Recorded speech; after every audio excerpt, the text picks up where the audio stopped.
Ya, halo teman-teman, selamat datang di kelas Asinkronus Ekonomika Industri 1.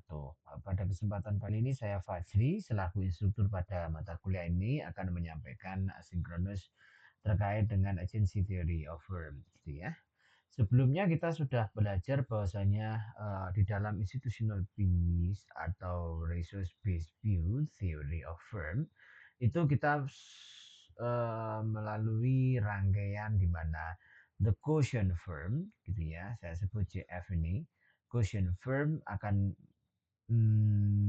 menghadapi trade-off berupa external cost, external transaction cost, dan koordinasi internal kan gitu kan. Jadi itu problemnya. Kemudian dari quotient firm, transaction cost, ya kan, transaction cost itu kemudian muncul ya kan sebagai alternatif bahasan struktur organisasi yang jenis apa yang digunakan atau yang dapat dimanfaatkan dalam rangka meminimumkan biaya transaksi. Jadi ini adalah struktur organisasi yang bisa dipakai untuk meminimumkan biaya transaksi. Kan itu ya. Sementara di sini adalah why, ya kan? Why firm exist. Ya, gitu ya. Nah, itu uh, ini poin-poin pokok bahasanya. Kemudian yang ketiga yang kita sebut apa yang kita sebut sebagai agency theory of firm, ya kan?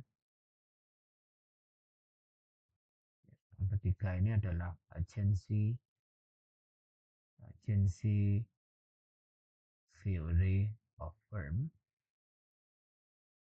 yang kemudian melandasi pertanyaan-pertanyaan inti, ya kan?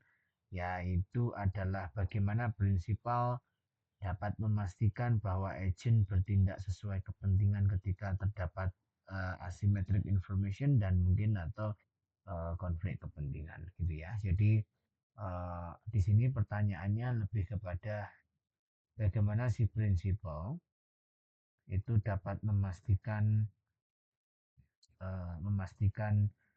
bahwa agent bertindak sesuai tugas ya kan, tugasnya. Ya, meskipun di situ terdapat asymmetric information dan juga konflik kepentingan. Jadi perusahaan itu kadang-kadang nggak baik-baik saja karena banyak orang yang berkoalisi di dalam. Nah ini sebetulnya karena apa? Karena koalisi. Koalisi di dalam firm. Ada konflik kepentingan antara setiap individu di dalam perusahaan tersebut. Nah, karena begitu, jadi mereka itu informasinya juga terbatas gitu loh ya. Kecuali dia menjadi pasangannya, ya kan gitu kan. Nah, itu beda kasus kalau seperti itu. Ya, kira-kira itu. Agency theory of firm.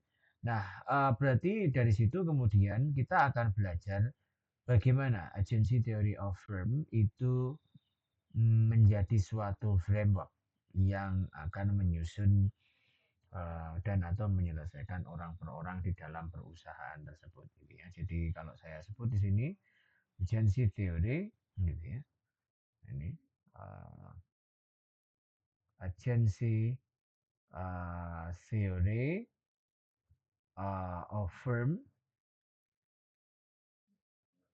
ya. Jadi agency theory of firm itu sebetulnya memandang situasi dengan asumsi gitu kan. Di asumsi-asumsi. Asumsi-asumsi. Yang pertama adalah bounded rationality, ya kan? Yang kedua adalah opportunism. Ya, hanya dua asumsi ini yang tolong harus Anda ingat-ingat. Nah, bounded rationality melandasi pola pikir apa yang kita sebut sebagai asymmetric information, sementara opportunism itu akan melandasi pertanyaan terkait dengan self interest atau konflik kepentingan tersebut gitu ya. Jadi dari kedua asumsi ini kita tahu bahwasanya di dalam perusahaan saja yang sekecil itu informasinya belum tentu sempurna gitu ya kan. Artinya setiap orang bahkan tidak tahu, tidak mengetahui informasi itu seperti apa itu ya, kira-kira begitu. Nah, jadi agency theory of firm itu sebetulnya membicarakan tentang eh, apa itu agency relation gitu ya. Jadi kalau misalnya saya bikin lagi di sini itu sebetulnya membicarakan tentang eh, agency relation gitu ya. Nah, hubungan agen, ya, hubungan agen ini berarti dari principal, principles gitu ya. Sorry, A-nya belakang ya, principles, kemudian terus masuk kepada agents kan gitu ya. Jadi pola hubungannya hanya seperti ini ya, bukan yang ini kemudian ke sana. Ini adalah penugasannya dan ini adalah yang bertanggung jawab kan gitu kan. Nah, gini ya. Nah, kira-kira begitu. Agent bertanggung jawab kepada prinsipal, gitu ya. Nah, bagaimana dengan konflik kepentingan? Kita ingat lagi bahwasanya di dalam hubungan antara prinsipal dan agent itu sebetulnya menghadapi apa yang kita sebut sebagai agency problem, gitu kan. Nah, agency problem itu dijelaskan dalam dua bentuk tadi, yaitu asymmetric information due to the bounded rationality, ya. Berarti di sini ada asymmetric information, ya kan. Yang kedua adalah self interest, gitu ya. Self interest ini. Nah, karena self interest nanti akan merumuskan dua informasi nantinya yang kita bahas sebagai apa namanya firm with the production team gitu ya. Jadi perusahaan dengan produksi yang berkelompok gitu ya. Firm with production team sama firm with nexus contract gitu ya. Nexus contract. Ini pokok bahasanya ada dua ini. Satu, self interest itu ada firm with the production team dan firm with the nexus contract gitu ya. Nah, itu teman-teman yang harus Anda pahami di dalam agency theory of firm gitu ya. Kemudian dari agency problem itu melandasi apa yang kemudian kita sebut sebagai corporate governance gitu ya. Governance ya, corporate governance. Nah, corporate governance itu tentu ada dua sisi ya kan yang kita pelajari yaitu vertikal dan horizontal gitu kan. Horizontal. Nah, kalau vertikal berarti hubungannya ke atas langsung gitu ya, ke atas langsung, dari atas langsung turun ke bawah, misalnya disperse ownership gitu ya, kemudian lanjut ke board of director, kemudian langsung ke senior eksekutif misalnya begitu. Nah, ini example ya. Bagi nanti teman-teman yang ingin mempelajari apa namanya corporate governance gitu ya. Jadi nanti ada kepemilikan yang menyebar gitu ya.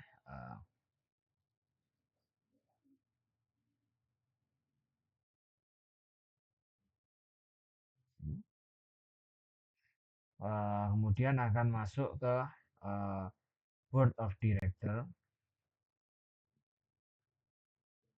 gitu ya. Dan kemudian masuk ke senior eksekutif gitu ya.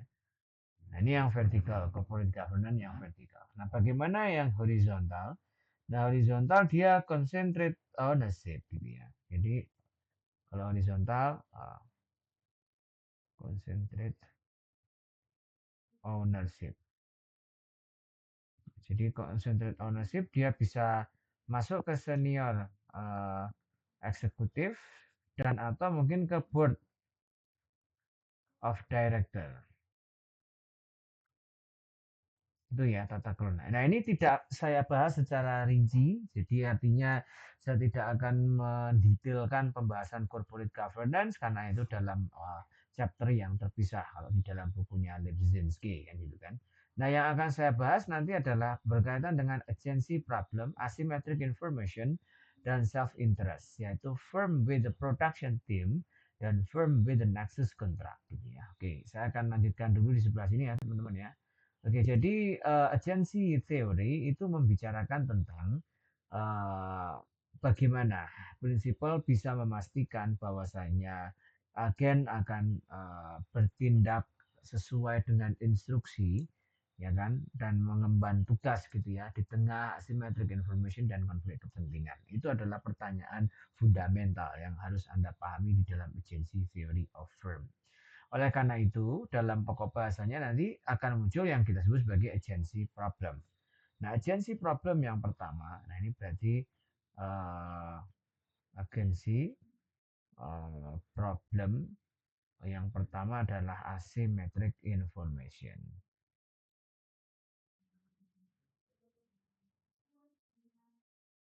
Oke, okay. Asymmetric information. Nah, di dalam asymmetric information, sebetulnya yang akan kita mitigasi adalah sebuah risiko ketika informasinya makin jauh dari apa yang kita perkirakan, kan begitu ya. Nah, itu sebetulnya yang akan dituju di dalam agency problem itu, kan gitu kan. Nah, bagaimana asymmetric information itu membentuk apa yang kemudian kita sebut sebagai adverse selections gitu ya, adverse selection dan moral hazard gitu ya. Nah, sebelumnya Anda telah belajar ini semua di microeconomics gitu ya, termasuk bagaimana kiat-kiatnya untuk eh, menavigasi masalah yang terjadi di dalam asymmetric information gitu ya. Jadi kita ingat lagi bahwasanya disebut sebagai asymmetric information, gitu ya, akan asymmetric information itu terjadi pada saat private information gitu ya atau informasi hanya di satu pihak gitu ya, sementara pihak lain tidak memiliki informasi tersebut. Berarti informasi hanya dimiliki uh, oleh satu pihak, ya kan? Sementara lainnya tidak, kan gitu kan? Tidak mendapat informasi. Nah, itu ya. Jadi ini asymmetric information secara definitif kan begitu ya. Kemudian bagaimana karakteristik dari asymmetric information? Anda ingat ya. Uh, karakteristik karakteristiknya apa saja? Ya, kalau kita ceki-ceki gitu ya. Karakteristiknya adalah private information tentu yang pertama, ya kan? Private information, ya kan? Informasinya bukan publik tentu ya, berarti privat itu hanya dikonsumsi oleh beberapa orang ya, itu sesuai dengan definisi tadi. Sering disebut pula sebagai inside information gitu ya. Oke. Disebut sebagai inside inside information. Oke. Yang tentunya akan menimbulkan inefisiensi kan gitu kan. Inefisiensi di dalam pasar yang kalau dibiarkan terus menerus dia akan menimbulkan market failure gitu ya. Ini kalau dibiarkan terus menerus kan gitu ya. Jadi harapannya jangan sampai terjadi market failure sih kan gitu ya. Nah, tiga karakteristik utama ini yang harus Anda pahami di dalam pokok bahasan asymmetric information. Nah, asymmetric information itu uh, menyebabkan masalah-masalah baru. Nah, masalah-masalah yang ditimbulkan akibat ini, kan gitu ya. Jadi kalau bisa saya tulis di sebelah sini, masalah yang ditimbulkan karena asymmetric information, gitu ya. Berarti di sini adalah Jadi masalah-masalah yang ditimbulkan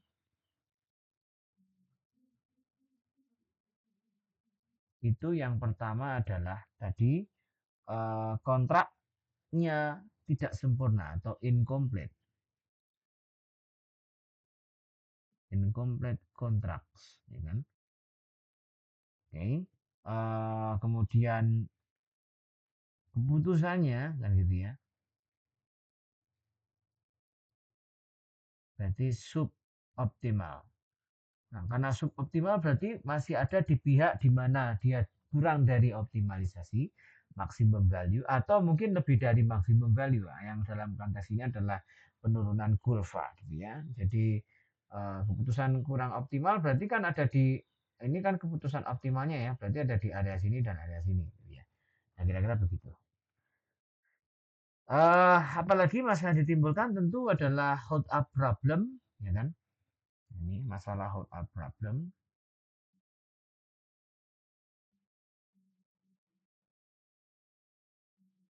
ya kan?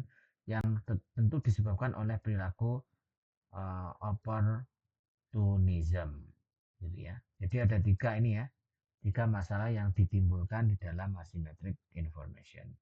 Begitu ya teman-teman ya. Jadi tolong diingat-ingat bahwasanya karakteristik di dalam asymmetric information itu informasinya bersifat private atau uh, partial information, terus kemudian inside information bukan globally atau generally, dan kemudian menyebabkan inefisiensi di dalam pasar karena sesuatu yang sifatnya terselubung tentu tidak akan mendapatkan pengakuan yang baik eh, bagi masyarakat yang akan menggunakan gitu ya.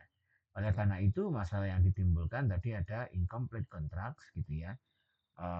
Kontrak menjadi tidak sempurna karena informasi yang tersedia kurang lengkap gitu ya. Keputusan ekonomi tentu kurang optimal karena dia tidak mengetahui situasi yang sesungguhnya dan masalah-masalah opportunism yang muncul di dalam asymmetric information antara lain hold problem gitu ya.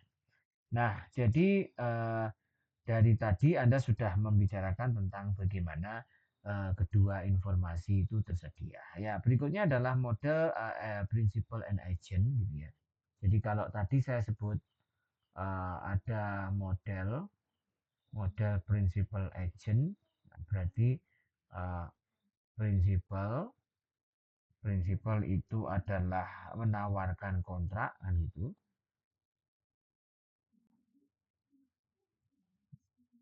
Kalau agent itu memutuskan. Itu ya. Jadi ada dua model itu ya yang Anda harus ingat-ingat itu semua. Oke. Nah, kemudian siapa yang tidak mendapatkan informasi di sini gitu ya. Kalau kita ingat lagi bahwasanya prinsipal itu lack of information sebetulnya kan gitu kan. Info. Nah, sementara yang ini informasinya jauh lebih spesifik, ya kan? Ya kan, information. Jadi yang diuntungkan lagi-lagi adalah agent ya pada saat model principal and agent ini. Karena agent menjalankan tugas prinsipal dari awal sampai akhir, dia juga berinteraksi dengan pihak-pihak yang berkoalisi di dalam firm, ya, sehingga mereka mengetahui situasi yang sesungguhnya terjadi di dalam firm dibandingkan dengan prinsipal, gitu ya, teman-teman ya. Nah, dari situ kita bisa membedakan beberapa komponen yang kemudian kita sebut sebagai matrix hidden information and hidden action. Jadi kalau saya bisa tulis di sebelah sini ya teman-teman, di sebelah mana ya, biar agak kelihatan. Nah, di sini ya, saya gedein sedikit. Ya. Jadi kalau saya punya uh, principle and agent gitu ya. Jadi ini ada principle,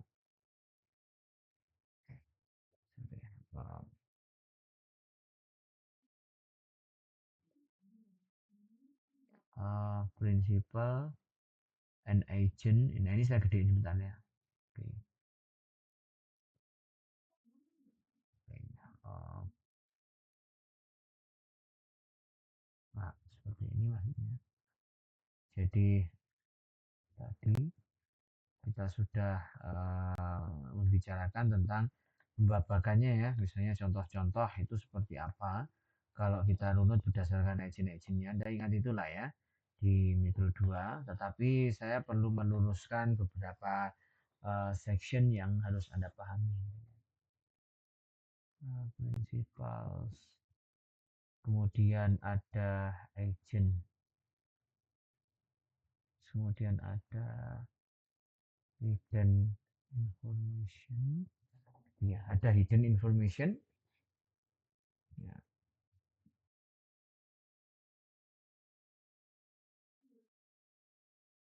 ada hidden action, gitu ya. Ada hidden information dan hidden action. Contohnya apa? Contohnya pemegang saham, gitu kan.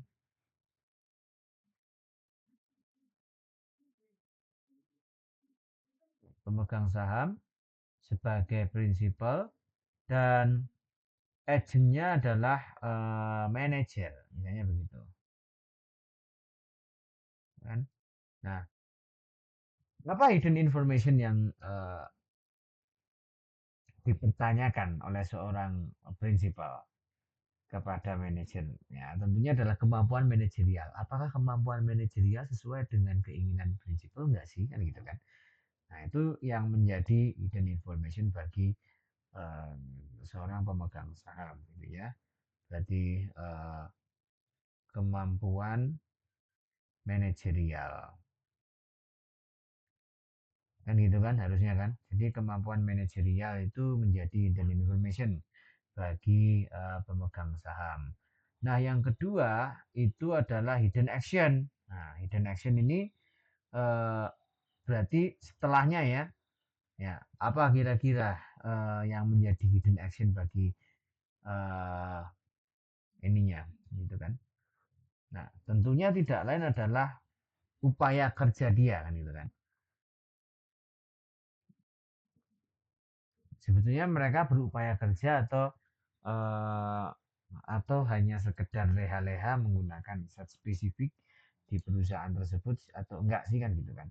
Nah, itu kalau hidden actionnya bagi seorang manajer kan itu kan. Jadi manajer seolah-olah berupaya kerja semaksimal mungkin misalnya begitu ya, tapi kadang-kadang kan informasinya dibuat-buat. Itu adalah hidden action.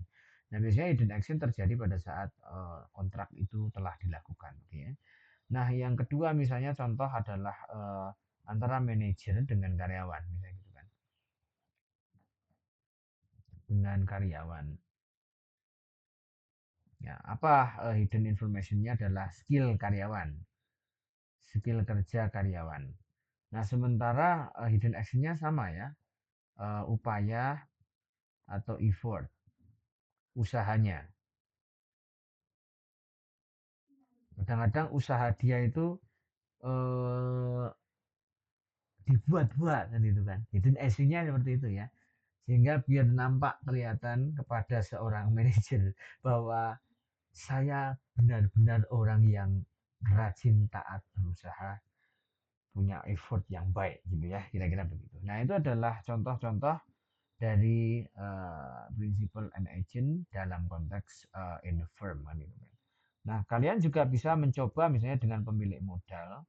Ya, kalau pemilik modal berarti sorry, pemilik modal, pemilik mobil ya. Pemilik mobil. Nah, pemilik mobil kan prinsipalnya ya, terus kemudian dia menyuruh si agent dalam hal ini adalah mekanik gitu kan. Nah, atau montir lah apapun itulah bentuknya ya. Nah, sebetulnya apa hidden informasinya? Sebetulnya tingkat kerusakannya itu separah apa sih? Itu yang kita nggak tahu kan, ya kan gitu. Tingkat kerusakan, ya kan? Nah, misalnya begitu. Itu yang pertama. Yang kedua adalah apa? Selain tingkat kerusakan apa? Sebenarnya mekaniknya itu paham nggak sih, gitu ya kan? Nah, berarti kemampuan mekanis yang akan dipertanyakan oleh seorang pemilik mobil, sebenarnya bisa nggak sih orang ini benerin? Gitu. Nah, jadi ada dua informasi ya di situ ya. Oke, ini dua, nomor dua. Nah, ini nomor 31, 32. Ya, jadi ada dua ya. Nah, apa lagi berikutnya hidden actionnya? Hidden actionnya adalah perbaikan tentu berlebihan kalau tingkat kerusakannya ini ya. Berarti 31-nya ini perbaikan berlebihan. Nah, 32 apa kemampuan mekanis ini? Melebih-lebihkan pemahaman, gitu kan? Nah, ini hidden actionnya. Berarti kita mengira bahwa ini berlebihan ya ngomongnya. Katanya rusak ini itu misalnya kayak gitu ya kan. Nah itu kalau dari sisi kecakapan verbal dari seorang mekanik. Nah ini ya, terus apa lagi, nah dari sini Anda bisa breakdown lagi problem-problem yang lain kan gitu ya kan. Nah kira-kira seperti apa nih problem-problem yang lainnya kan gitu ya. Oke, jadi teman-teman kalau yang lain teman-teman bisa coba lah ya, misalnya antara si mahasiswa dengan siapa, mahasiswa dengan siapa, dosen misalnya gitu ya. Sebenarnya nggak boleh ya sama dosennya bikin, tapi kan nggak apa-apa juga, ya kan? Apa yang menjadi hidden information? Penguasaan materi. Sebenarnya dosennya paham nggak sih? Gitu, gitu ya. Penguasaan materi, ya kan? Nah, hidden actionnya seperti apa? Apakah persiapannya jelas atau enggak? Jangan-jangan persiapannya masih 2 menit yang lalu. Berarti materi ini kan nggak jelas kan gitu kan? Nah, itu ya. Nah, itu ya teman-teman ya. Ini contoh-contoh, kalian bisa cari jenis-jenis yang lainnya sekiranya bisa mewakili koalisi-koalisi di dalam perusahaan tersebut. Nah, dari sini kita bisa breakdown bahwasanya akan ada dua masalah, yaitu adverse selection, gitu ya. Jadi dari sini tadi ada timbul dua masalah, yaitu adverse selection dan moral hazard. Hmm? Adverse selection dan moral hazard. Nah, kalau adverse selection itu terjadi sebelum kontrak, kalau moral hazard ini berarti sesudah kontrak, ini kan. Nah, pada saat sebelum kontrak sebetulnya eh, pasar berasumsi itu sebetulnya ya, individu tahu apakah dia itu sebenarnya sehat atau tidak ini. Misalnya kalau di asuransi. Nah, perusahaan kadang-kadang tidak tahu orang itu sehat atau enggak, kan gitu kan. Nah, ini berarti ada hidden information kan gitu kan. Sebenarnya dia itu sakit apa enggak sih? Kalau misalnya di pasarnya itu kan gitu kan. Nah, eh, dari sisi hidden information melalui adverse selection ini makanya timbul apa yang kita sebut sebagai screening dan apa yang kita sebut sebagai signaling. Nah, kalau screening datangnya dari prinsipal, kalau signaling datangnya dari agent.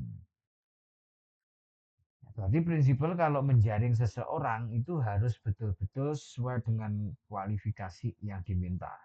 Sementara signaling itu berarti agent harus menunjukkan kepada seorang prinsipal apa yang seharusnya dia lakukan supaya kepuasan prinsipal itu tercapai. Nah, itu kalau dari sisi adverse selections. Kemudian bagaimana dengan moral hazard gitu kan? Nah, eh, tindakan agent itu kadang-kadang tidak bisa di ini ya, ketahui oleh seorang prinsipalnya gitu ya. Sehingga harus ada metodologi eh, performance gitu ya. Jadi nanti di sini memunculkan apa yang kemudian kita sebut sebagai eh, performance kan gitu kan, sebagai ukuran. Kalau di sini kan melalui screening dan signaling kan gitu kan. Nah, kalau di sini itu lebih kepada performance gitu ya. Apakah performanya jelas atau efisien kan gitu kan. Efisien. Efisien itu sebenarnya bagian daripada performance sebetulnya gitu kan. Nah, itu kira-kira teman-teman. Nah, dari kedua masalah ini sebetulnya kita sedang membicarakan tentang best solution kan gitu.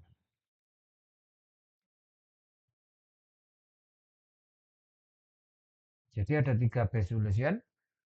Basicnya sebetulnya ada 3 ya. Ya, jadi base solution itu ada 3 sebetulnya. Jadi first base gitu ya.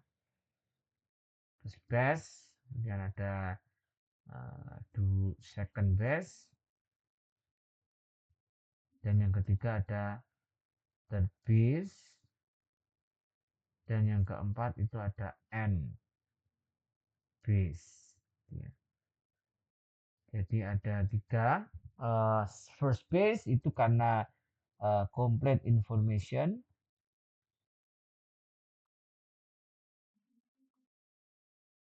Kalau yang ini berarti karena asymmetric information. Kalau yang third piece itu berarti more constraint. Kalau ini more and more and more. Jadi more constraint. Jadi constraint-nya banyak kalau yang di end base ini kan gitu ya. Nah, oke. Jadi karena ada adverse selection, eh, maka sebetulnya poin yang kita bahas tadi ini sebetulnya mengarah kepada second base semua karena screening itu kan second base kan. Jadi prinsipal nggak tahu, ya kan? Signaling prinsipal juga nggak tahu. Nah, ini sebenarnya second base, ya kan? Apa yang dipaparkan di sini itu sebenarnya second base semuanya. Kalau first base yang gimana? Kalau first base itu si pemilik modal itu tahu, gitu kan? Jadi ini complete information sehingga ini prinsipal mengetahui agent. Nah gitu ya. Jadi ini ya poinnya itu mengetahui agent. Sehingga first base itu adalah cita-cita dari setiap perusahaan. Ya, P sama dengan MC itu adalah first base sebetulnya. Nanti kalau di monopolistik akan ada lagi seperti ini ya. Nah, kemudian second base itu berarti based on apa itu proses yang kemudian kita sebut sebagai kiat-kiat untuk mencari tahu gitu ya. Jadi ini lebih kepada kiat-kiat mencari tahu. Ya, misalnya yang pertama dari screening atau signaling, ya kan? Yang kedua itu bisa menggunakan performance key indikator, ya, PKI atau KPI, gitu ya. Jadi ini second base-nya. Berarti constraint-nya hanya satu, ya kan? Satu antara signaling aja atau performance aja, gitu kan? Nah, tapi kalau misalnya third piece itu berarti ada banyak constraint ini, ya kan? Nah, misalnya screening ditambah performance. Nah, performance-nya juga banyak, screening-nya juga banyak. Ada juga signaling ditambah performance. Nah, ini banyak, ini juga banyak, misalnya begitu. Nah, ini sampling-sampling ya untuk solusi yang ketiga. Nah, biasanya ini terjadi pada perbankan untuk yang ini. Ini itu biasanya terjadi di bank gitu, melalui 5C itu kan gitu kan. Nah, sementara NBase gitu ya. NBase ini berarti more constraint. More constraint. Jadi constraint-nya banyak hal gitu ya. Nah, itu ya teman-teman ya yang perlu Anda pahami terkait dengan asymmetric information. Nah, framework yang dia susun di dalam sini itu sebetulnya adalah uncertainty. Gitu ya, karena semua ini membicarakan tentang uncertainty ya sebetulnya kan gitu. Artinya Anda sedang tengah memperhitungkan berapa sih utilitas yang uh, menyebabkan disutility kan gitu ya. Nah, itu kira-kira teman-teman agency teori yang uh, pertama. Kemudian yang kedua itu kita membicarakan tentang apa yang kita sebut sebagai firm as apa yang namanya production firm.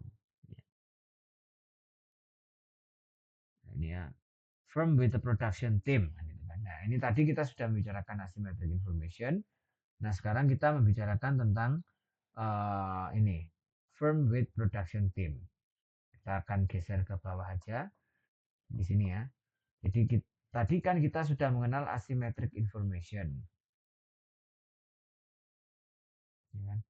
Nah, sekarang kita membawa kepada ranah di mana perusahaan itu ternyata adalah production team.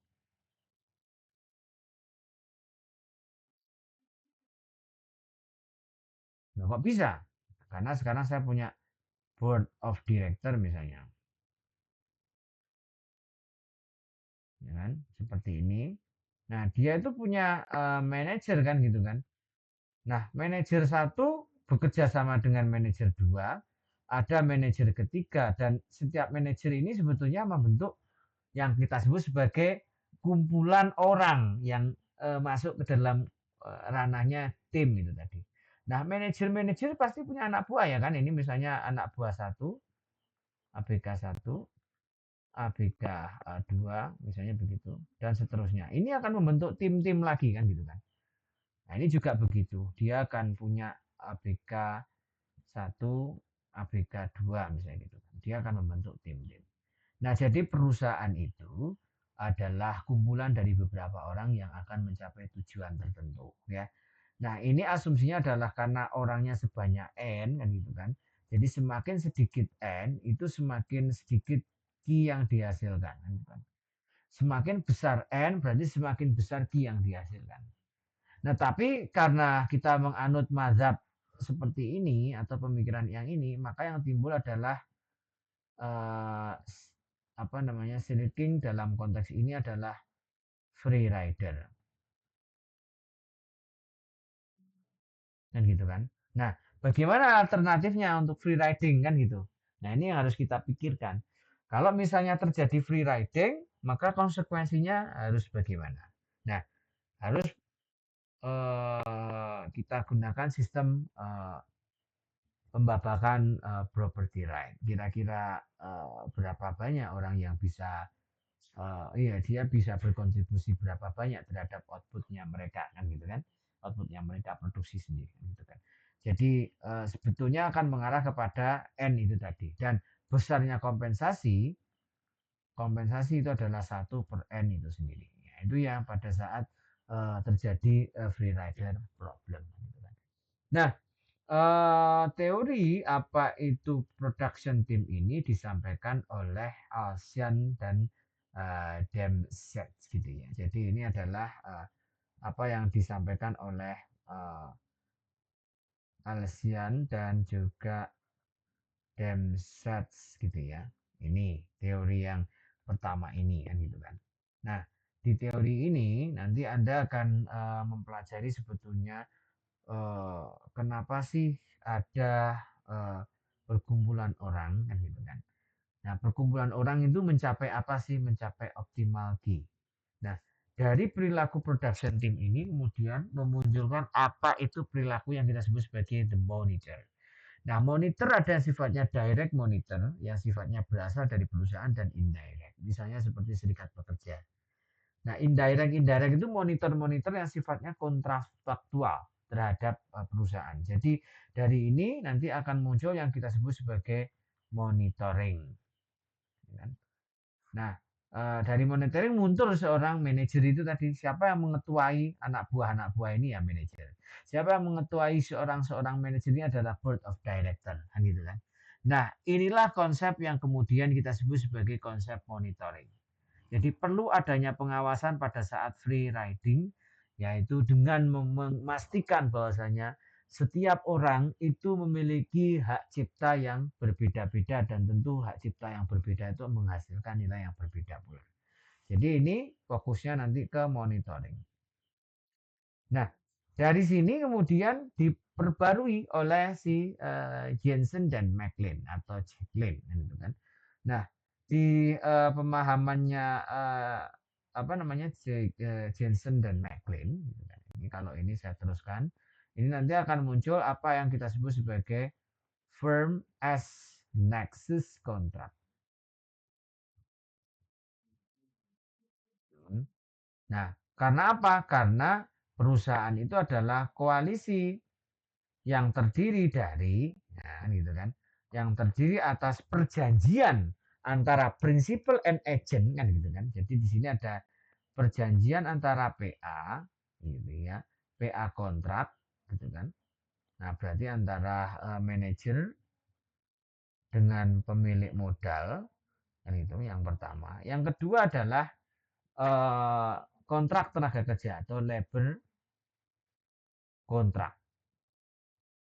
Nah, itu antara siapa? Antara manajer dengan tenaga kerja kan gitu kan. Nah, yang ketiga itu ada purchasing kontrak ya atau misalnya aset kontrak kan gitu kan. Aset atau purchasing kontrak. Nah, ini berarti antara manajer dengan supplier. Yang keempat misalnya debt kontrak antara manajer dengan banker, ya kan? Terus apa lagi? Selain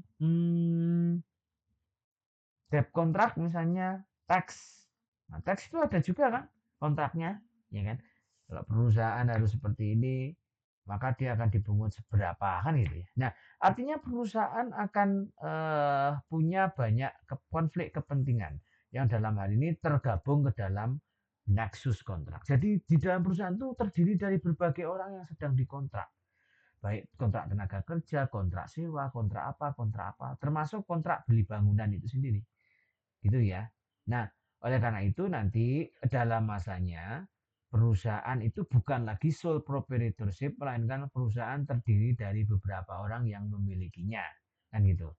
Nah, kalau saya gambar ke dalam kurvaktur di sini, kurvakturnya ya. Jadi kalau saya punya kurvaktur dari Jensen dan Necklin gitu ya, bahwasannya sebetulnya si owner dan manajer itu punya trade off berupa firm value dan wealth dan juga market value of the stream of manager expenditure on non-precautionary benefit. Jadi kalau kita gambarkan di sini seperti ini ya, seperti ini. Nah ini V simbolnya. Nah, kalau V itu berarti firm value. Jadi terus kemudian ada F ini adalah manager expenditures gitu ya, or pecuniary benefit gitu ya. Nah, ini yang harus Anda pahami. Ini kadang-kadang juga dimaknai sebagai manager consumer, ya kan, konsumsi manajer terhadap barang-barang yang mungkin dalam konteks ini uh, bisa dibilang barang-barang milik aset perusahaan yang dia gunakan terlalu berlebihan gitu kan. Nah itu uh, di dalam konteks ini. Jadi ada dua sumbu ya. Jadi sumbu trade off-nya adalah value, firm value dan manager purchasing on non precautionary apa namanya profit gitu ya. Non precautionary apa benefit sorry bukan profit tapi benefit gitu. Nah jadi kalau saya gambarkan ini kan sorry budget line-nya kira-kira seperti ini. Kalau Nexus kontrak itu budget lainnya seperti ini kan gitu. Saya ulangi ya, budget lainnya seperti ini ya. Saya punya budget line seperti ini. Nah, mula-mula dia punya slope di titik sini ya. Nah, ini artinya memang perusahaan sedang punya saham. Ini berarti 100% saham dimiliki oleh seorang eh, entrepreneur di sini. Dia punya banyak saham lah ya di V1 gitu ya. Dan besarnya ini sedikit sekali, kecil sekali F1 misalnya gitu. Nah, bagaimana kalau dia sekarang memastikan saham itu kemudian dijual kepada pihak lain, ya, maka tentu kita akan membuat garis bantu ini di sini, sebelah sini, dipotong di sini. Nah, nanti akan berpindah ke sini karena kepemilikannya mulai berkurang. Di kepemilikannya mulai berkurang, kita sekarang punya di area sini yang baru, ya kan? Nah, F2 ini adalah besarnya insentif yang dimiliki oleh seorang manajer pada saat dia mengatur apapun yang diminta oleh seorang owner, kan gitu kan. Termasuk dia menggunakan jet fasilitas perusahaan cuma-cuma, menggunakan fasilitas kantor secara cuma-cuma, itu kan sebetulnya ini manfaat yang didapatkan di sini. Sebetulnya begitu. Nah, tetapi karena dia ingin mempertahankan si ini firm value gitu ya. Jadi bukan di sini, melainkan yang diminta di mana? Di sini, area sini. Jadi kalau misalnya saya bisa nyatakan tuh ya, nah ini bisa di area yang ada di sini. Nah, kan gitu ya. Nah, ini adalah fungsi utilitas-utilitasnya dari setiap apa namanya? Ini kan utilitas pertama ya. Utilitas kedua, ini utilitas ketiga. Nah, bukan di utilitas kedua tapi utilitas ketiga, ya kan? Dia ingin memastikan bahwasanya firm value tidak turun terlalu ekstrim di area situ dan dia tidak menggunakan fasilitas sebanyak itu, tapi dia ingin mencoba untuk tetap menggunakan fasilitas dan menstabilkan firm value itu ya. Nah, sehingga firm value-nya ada di titik sini. Jadi di F2, V2 sorry, kemudian di ini adalah F3. Nah, kira-kira begitu ya. Nah, ini kalau misalnya owner, manager, choice, and the value of the firm gitu ya. Nah, nanti juga ada misalnya kapan itu efficiency of scale atau optimal scale. Nah, biasanya kita akan menganut dua expansion path. Expansion path with apa namanya 100 ownership by manager dan expansion path with the fractional managerial ownership gitu ya. Nah, itu kira-kira yang didalami nanti itu ya kira-kira teman-teman ya. Nah, ini kurvakturnya di dalam nexus kontrak gitu ya. Jadi tolong diingat-ingat di dalam nexus kontrak. Nah, yang terakhir itu bagaimana sih optimal scale pada saat nexus kontrak itu sebetulnya gitu kan. Jadi pada saat nexus kontrak itu nanti akan ada dua jenis expansion path gitu ya. Nah, expansion path-nya apa? Misalnya ini kalau misalnya saya gambarkan ya, ini V, ini W, kan gitu. Jadi mula-mula saya punya di titik ini, eh, kemudian eh, dari situ kita punya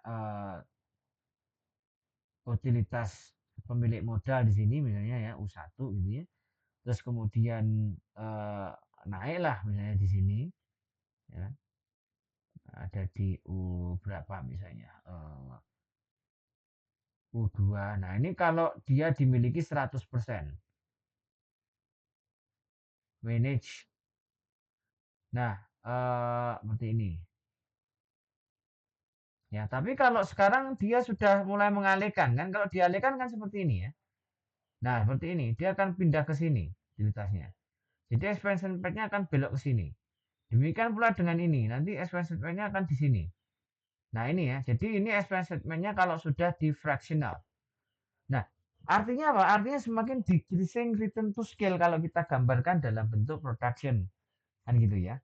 Nah, ini kalau misalnya dalam perspektif optimal scale.